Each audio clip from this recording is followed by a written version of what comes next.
Si tu n'as que 3 fois par semaine 60 minutes pour t'entraîner et que tu veux quand même progresser de partout, en force, en cardio, en muscu, en utilisation de fonctionnel, ton poids de corps, ben l'idée c'est d'avoir une bonne structure.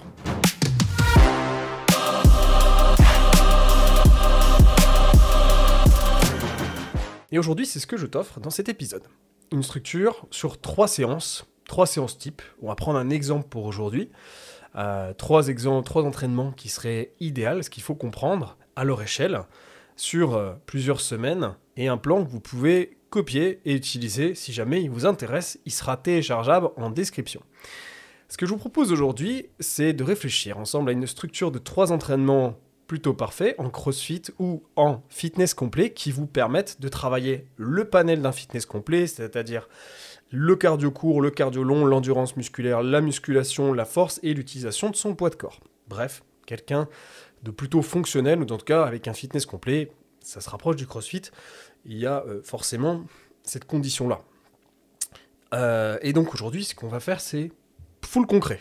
On va rentrer sur de l'application terrain et je vais vous montrer un peu à quoi ça ressemble si on devait faire un idéal là-dessus. Si vous voulez faire plus de 60 minutes sur les 3 séances par semaine, que vous avez la possibilité de le faire, bien sûr, je vous conseille de le faire si c'est possible et je vous expliquerai un petit peu ce que vous pouvez rajouter au fur et à mesure.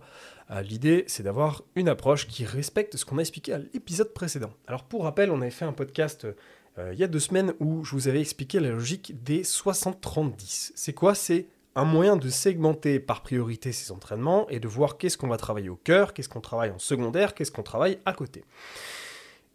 C'est quoi ces 60-30-10 ? C'est 60% de focus prioritaire, c'est qu'est-ce que je mets dans les priorités de travail, 30% que je vais faire en maintien ou en petit travail technique, et 10% qui correspondent à de la récupération ou de la mobilité, bref, de la récup, quoi, assez tranquille. Okay, c'est un peu comme ça que je vous conseille de composer vos entraînements. C'est une logique aujourd'hui forcément minimaliste. On est sur 3 séances par semaine. Si on fait du 60 minutes, on est vraiment sur du minimalisme. Pour ceux qui veulent faire plus de 60 minutes, encore une fois, c'est possible et c'est toujours mieux. Forcément, arriver à un certain niveau, avoir un peu plus que 60 minutes, c'est cool. Mais si aujourd'hui je vous propose cette structure, c'est parce qu'elle fait déjà un très très bon travail. Et aujourd'hui avec les réseaux sociaux, on a toujours tendance à vouloir parfois faire plus, à se comparer. Et le 3x60 est déjà très très bien. Il faut savoir aussi remettre les choses dans leur contexte. On n'a pas tous besoin d'être sportif professionnel.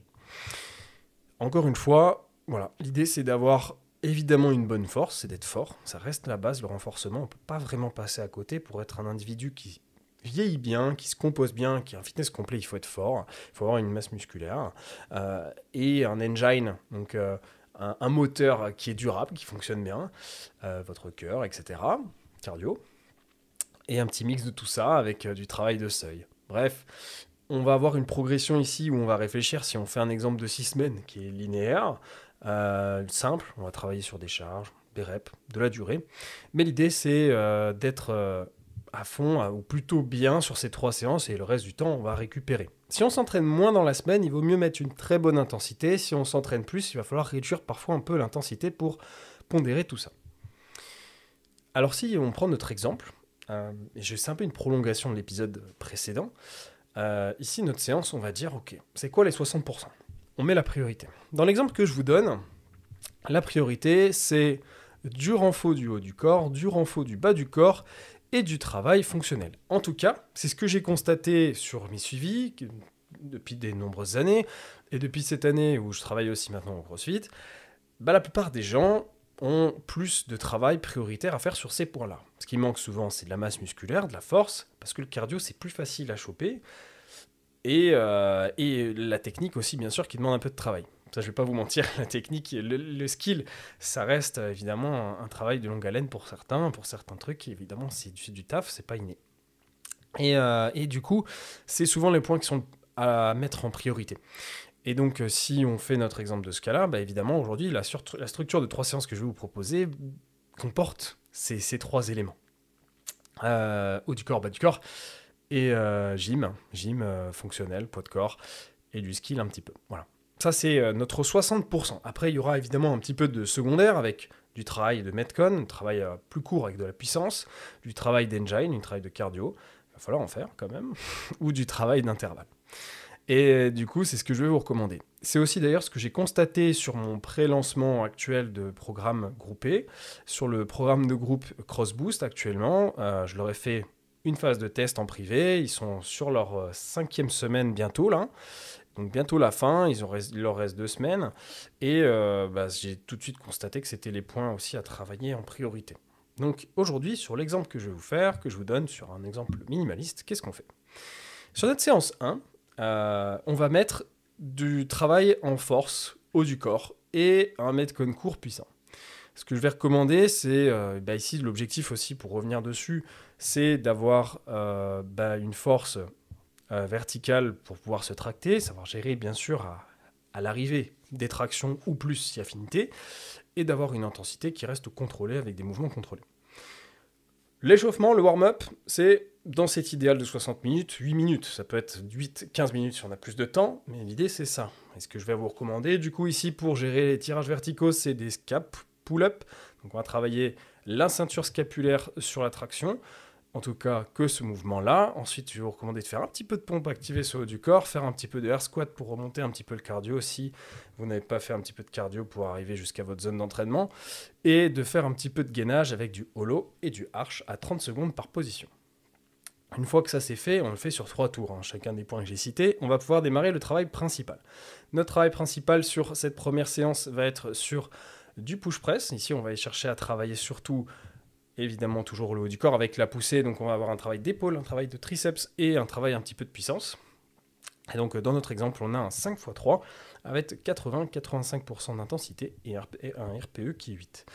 Le RPE, pour ceux qui ne connaissent pas, je vais être obligé d'expliquer des termes aujourd'hui. Pour certains qui ne connaissent pas certains mouvements, évidemment, vous pourrez aller voir plus tard les mouvements, ce que c'est. Le RPE, c'est une échelle d'intensité qui est située entre 0 et 10. RPE 0 étant couché dans un lit d'hôpital, Julien ne fait rien du tout. Il dort, il fait même pas de podcast. Et RPE 10 étant Julien donne toute sa vie et il n'y a rien de plus qui est faisable. Parce que c'est le maximum de l'échelle d'intensité perçue. C'est comme ça que vous percevez les choses. Et à RPE 10, on peut être grosso modo à l'échec. RPE 8, je suis à 80% d'intensité. En gros, je suis potentiellement avec une marge de répétition de 1 à 2 reps pour une échelle de 3 répétitions. J'aurais peut-être fait 1 ou 2 répétitions supplémentaires. Voilà, c'est comme ça que vous pouvez voir le RPE comme une échelle, un pourcentage. RPE 8, 80%. RPE 7, 70%. Voilà, vous pouvez voir comme ça les choses et du coup les placer de cette façon. Évidemment, quand on s'entraîne sur des 60 minutes, je recommande le superset. Et souvent, ce qui est plus intéressant, c'est le superset antagoniste. Superset antagoniste, je vais travailler un muscle qui est opposé au muscle de travail. Au muscle, ça peut être au pluriel. Et donc ici, on a quoi ? On a dit épaules, notamment deltoïde antérieur, deltoïde médian pour ceux qui veulent de la précision, des triceps. Et qu'est-ce qu'on a d'antérieur au triceps ? Les biceps. Donc on va profiter pour mettre notre tirage, notre pull-up. Notre pull-up, notre traction. On va essayer si possible de travailler en strict, ou pour certains, ce sera des ring rows ou des tractions australiennes pour faciliter un mouvement pour ceux qui sont plus débutants. Et du coup, on va travailler sur ce superset avec aussi 5 séries de ce côté-là, chercher 4 à 6 répétitions, et on aura un très bon travail à la fois de force et à la fois avec un minimum d'hypertrophie qui, pour rappel, démarre vers du 12 à 13 répétitions. Donc 5 x 3, ça fait 15. Je ne sais pas si vous avez suivi, c'était pour le push press. Ensuite, une fois qu'on a fait ces 15 minutes de travail, je vais vous inviter à faire un petit peu de travail technique. 5 minutes, on va travailler un petit peu de transition thruster, tirage. Voilà, un petit peu de travail technique sur cette partie-là, 5 minutes, pas plus, histoire de quand même en faire un peu. Et ensuite, on va rentrer sur là où on va vraiment les utiliser, le Metcon. Metcon qui va être sur un format ici, dans notre exemple, d'AMRAP en 12 minutes. AMRAP qui veut dire autant de répétitions que possible, avec 6 thrusters à faire. Et ensuite, on alterne avec 6 chest to bar, donc c'est des tractions où on vient toucher le buste en haut. Pour ceux qui n'y arrivent pas, évidemment pull-up. Pour ceux qui n'y arrivent pas, encore une fois, ring rose ou traction australienne, qui est une traction où on a les pieds au sol et donc du coup, facilité pour ceux qui démarrent leur aventure. Ensuite, une fois que c'est bon, que vous avez compris cette base, excusez-moi, j'ai oublié le dernier exercice, c'est qu'on a un petit peu soit de vélo, soit un petit peu de rameur, avec 10 calories en objectif. Et donc, je vais reprendre le circuit à chaque fois pendant 12 minutes, autant que possible. On a un stimulus ici qui est respiratoire, non redline. On a un petit peu de thruster, du coup, si possible unbroken. Donc, l'idée, c'est de les faire en une seule fois, les 6, et pas de les reprendre à chaque fois. Donc, il faut aussi adapter sa charge à soi. Et après, une petite phase de descente, cool down, on appelle ça. On redescend l'intensité, 5 minutes pour terminer notre séance, avec un petit peu de travail d'épaule et un petit peu de triceps, si vous voulez à l'élastique ou à l'haltère, et on finira là-dessus. Ok, un petit peu d'isolation pour terminer. Donc si vous voulez comprendre notre échelle, ici on a eu des mouvements de poussée, des mouvements de tirage en focalisation. Ça, c'est notre première séance. Et donc, on a quand même beaucoup de haut du corps et un petit peu d'intensité avec de la puissance à la fin sur notre AMRAP. La deuxième séance que je vous ai composée, ici sur toujours le format 60 minutes, c'est un petit peu de gymnastique, un petit peu de skill, un petit peu d'engine, un petit peu de moteur, avec du durable ou de la zone 2 ou du tempo. Donc, on va travailler nos compétences corporelles, une base aérobie pour à peu près supporter un travail plus conséquent.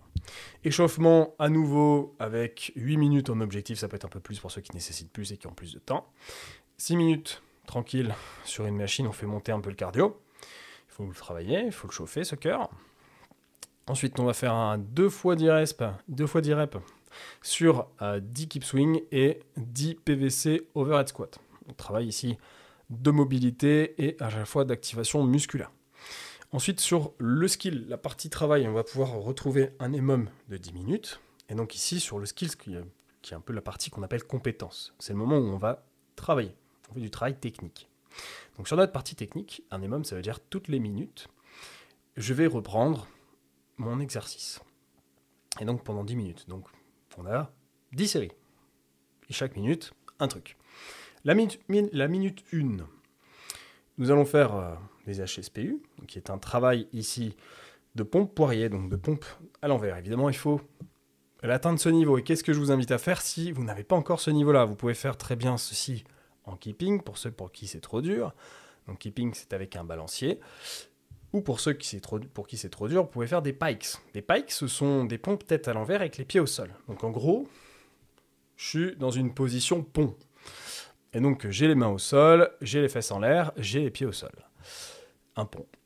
Et donc, je peux faire mes pikes avec, ou mes HSPU, qu'importe la forme, avec un objectif de 3 à 6 reps propre.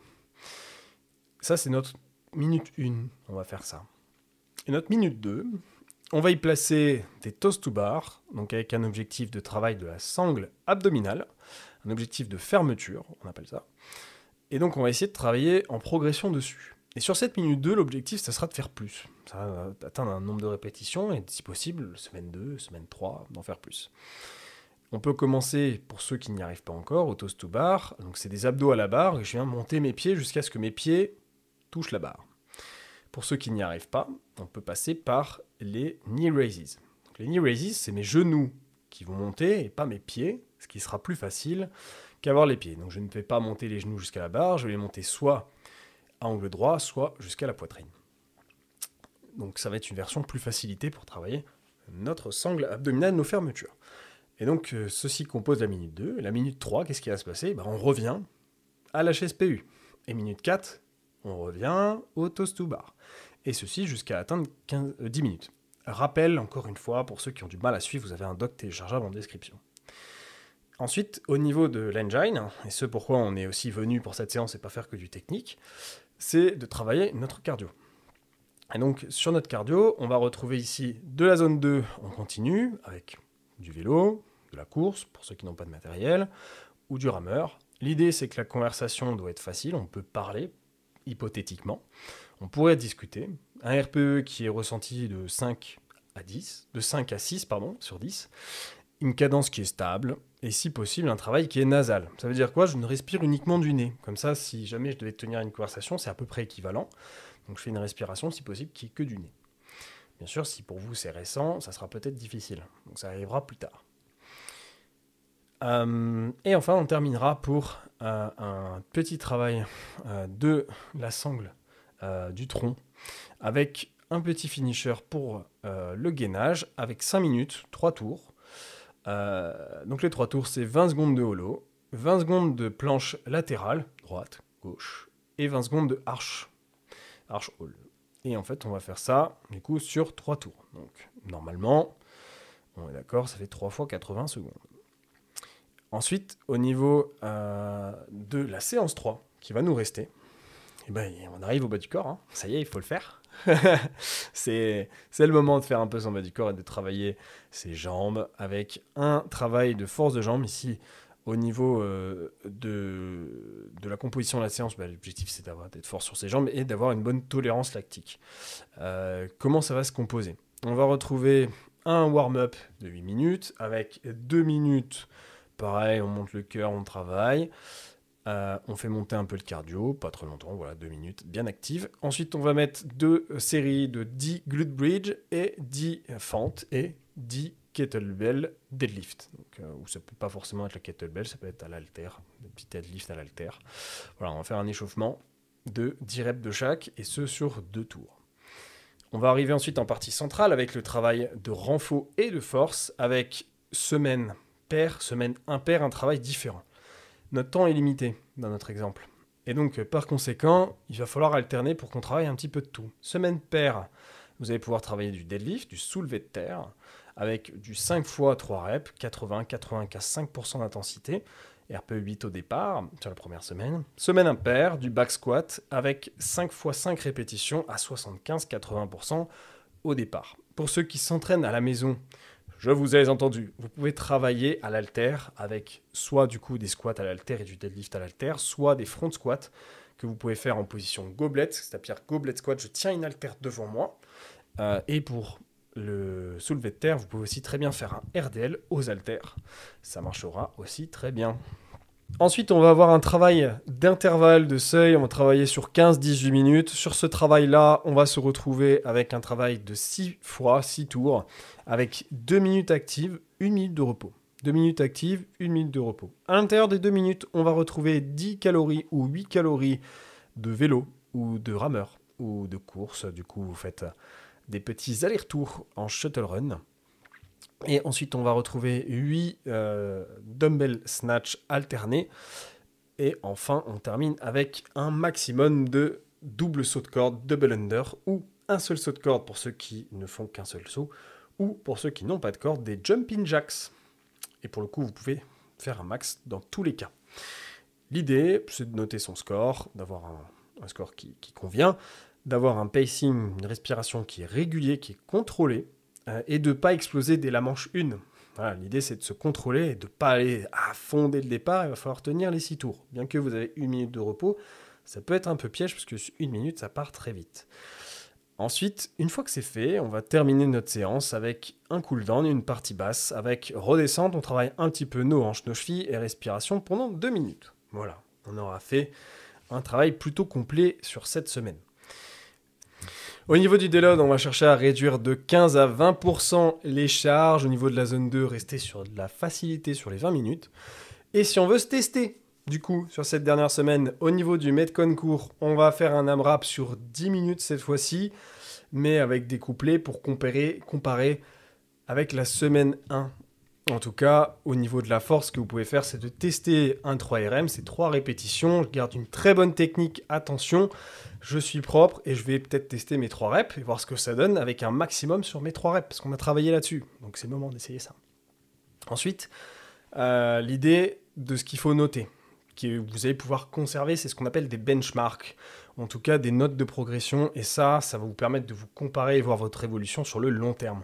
On va conserver notre 5x3 au push press, on va regarder ce que ça donne sur nos charges, notre back squat et notre deadlift qu'on a essayé. Au niveau de l'engine, on va voir un petit peu ce qu'on a fait sur la distance, les calories sur notre zone 2, qu'est-ce que ça donne en général, et comparer un petit peu quel est le nombre de DU, le double under, le double saut de corde, ou le nombre de sauts de corde, ou le nombre de jumping jack que j'ai fait aussi. Regardez un petit peu comment ça évolue de ce côté-là.